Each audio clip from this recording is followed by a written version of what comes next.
Tonight on Connecticut's news station, a warning tonight about invasive ticks sparking a public health concern in our state. How scientists believe they got here and the problems they're bringing with them. Plus, new information emerging tonight after a 2-year-old fell out of a Hartford window and died.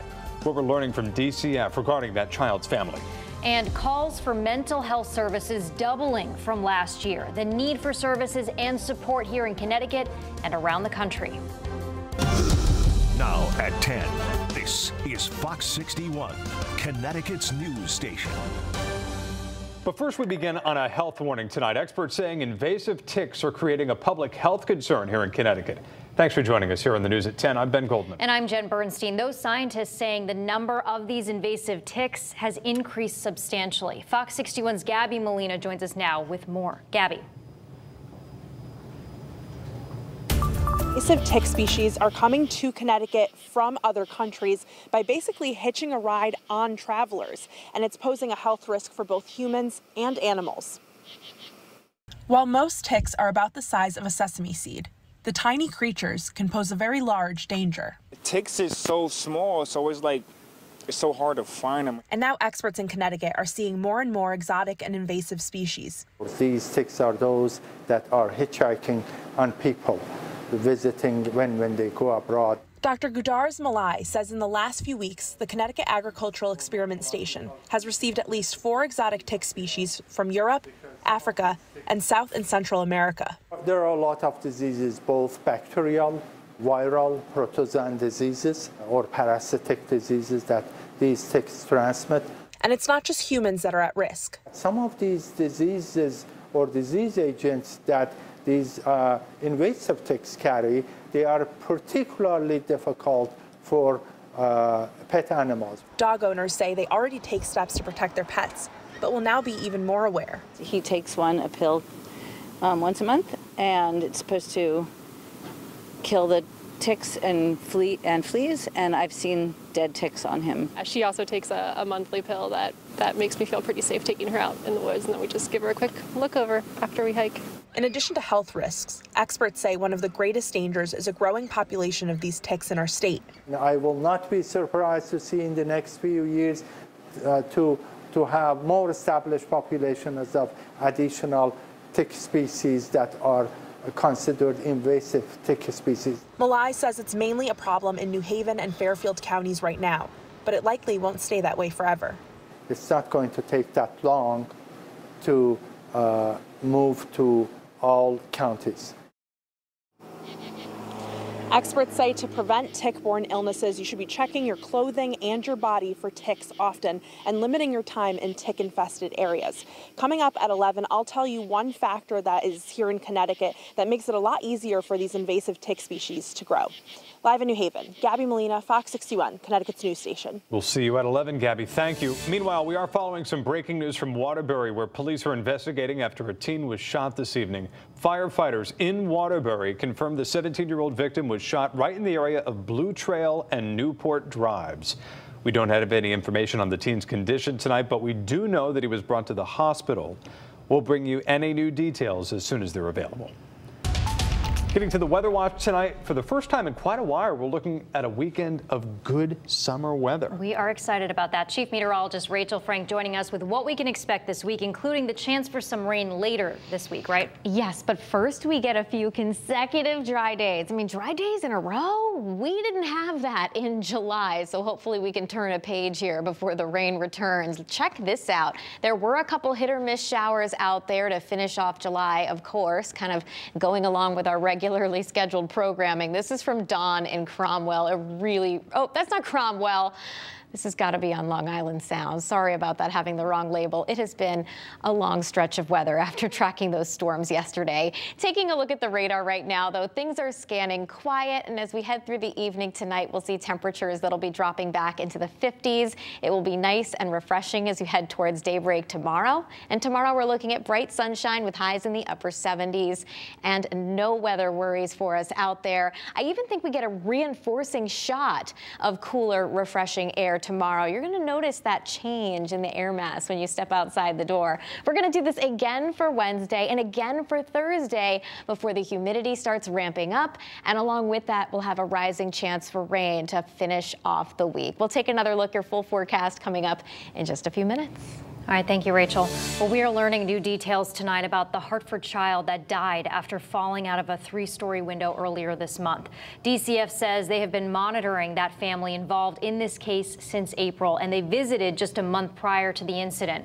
They say that the house on Capitol Avenue was safe to live in as of June, but police say it was not that way when they arrived on scene July 22nd. The 2-year-old boy's mother, Tabitha Frank, faces 10 charges of risk of injury to a child. DCF releasing this statement saying, quote, "The department is conducting a joint investigation with the Hartford Police Department into this terrible tragedy.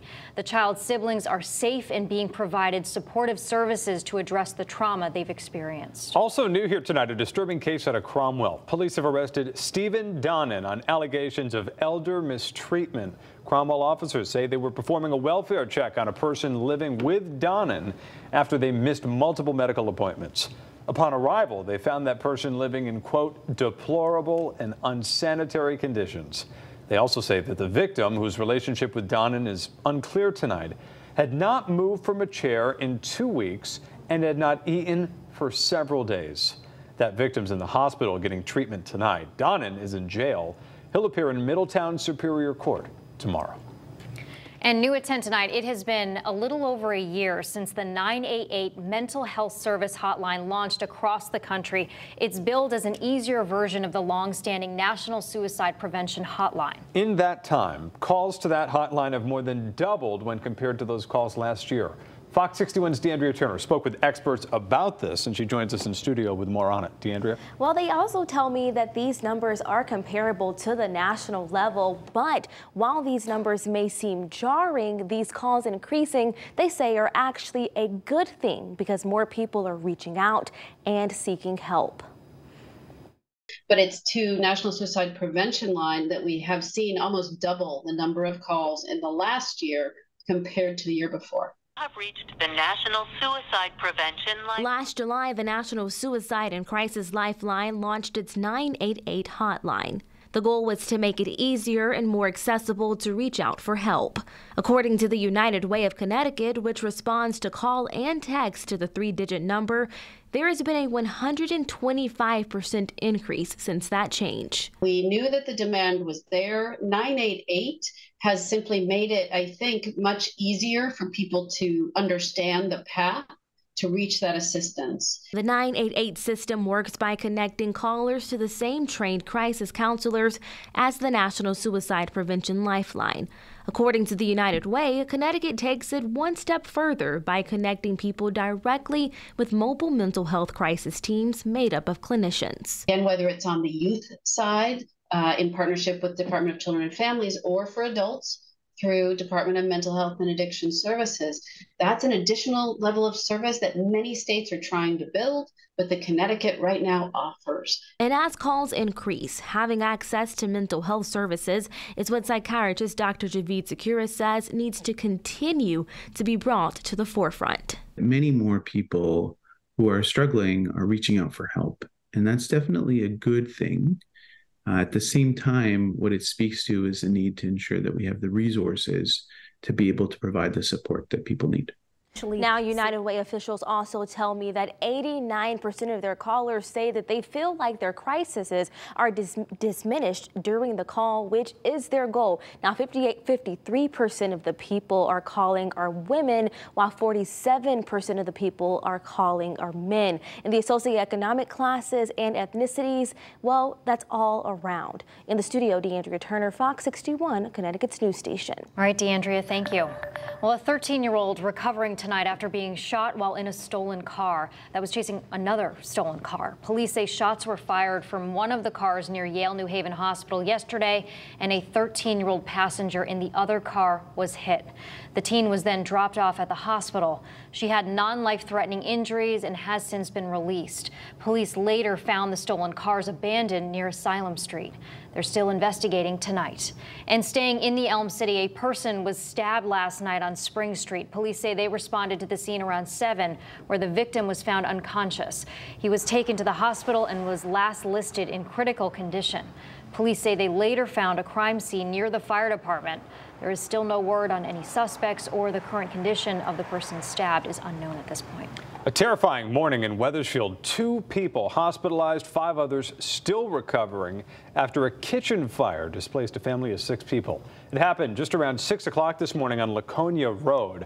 Firefighters were able to put the fire out just 5 minutes after they arrived, but the damage to the house was so extensive, causing the family to be temporarily displaced. The entire situation could have been much worse without the brave actions of 4 heroes who saved a woman stuck in the house.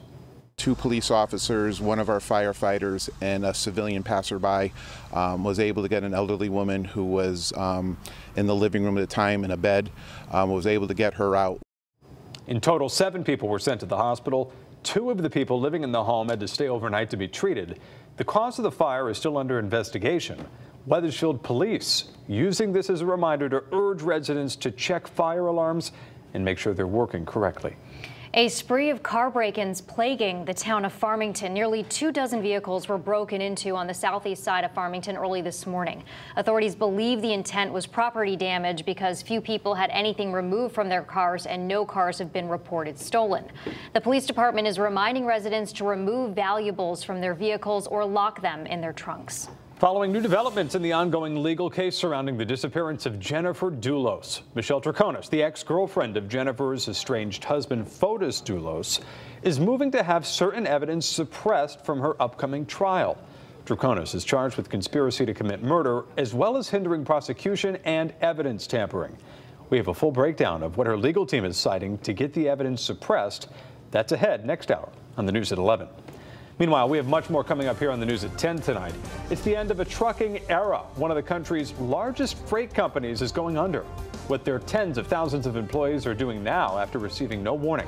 And a new service is being touted as making banking quicker than ever before, promising instant transfers that take seconds, not business days. And it operates 24/7. We'll explain. And the Department of Energy and Environmental Protection is short one AR-15, and police are now scrambling to find out who stole it. We'll get you up to speed on the investigation. Rachel?